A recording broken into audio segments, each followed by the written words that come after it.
Students, good morning. Class 6 Hindi first 22 chapter first lecture. बेटा chapter का नाम है क्या निराश हुआ जाए।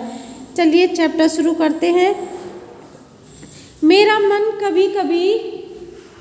बेटा आप लोगों ने देखा है, समाचार पत्र पढ़ा होगा तो क्या होता है कि समाचार पत्रों को जब हम पढ़ते हैं तो उसमें जो कोई ऐसी बातें लिखी रहती हैं जैसे चोरी, तस्करी और भ्रष्टाचार के समाचार जब उसमें लिखे रहते हैं तो क्या होता है, कभी कभी मन बैठ जाता है। ऐसे ही लेखक का मन बैठ गया ऐसे समाचार पढ़ के।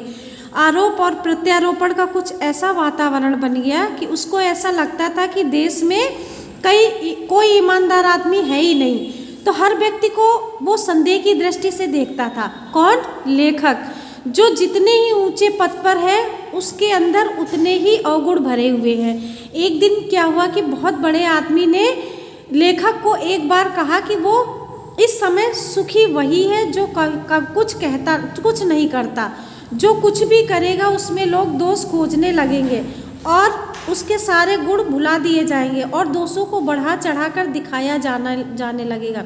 दोष अधिक दिख रहा है, गुण कम, या बिल्कुल है ही नहीं गुण। स्थिति ये है कि ऐसी स्थिति में निश्चय ही चिंता का विषय है।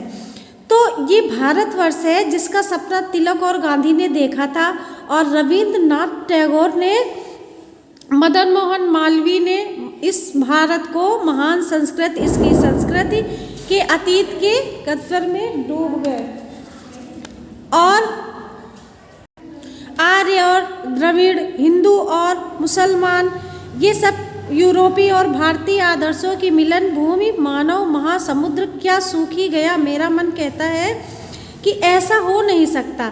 हमारे महान मनीषियों के सपने का भारत है और रहेगा।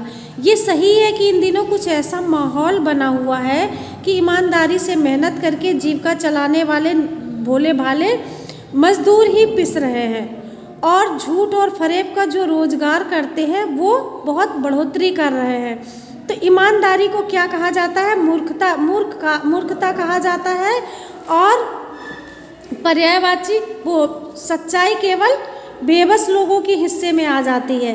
तो ऐसी स्थिति में जीवन के महान मूल्यों के बारे में लोगों की आस्था हिलने लगती है और ऊपर जो कुछ दिखाई दे रहा है वो बहुत ही हाल की मनुष्य निर्मित नीतियों की त्रुटियों की देन है और मनुष्य की बुद्धि नई परिस्थितियों का सामना करने के लिए एक सामाजिक निषेधों को बनाती है और उनके ठीक साबित न होने पर उन्हें बदल देती है।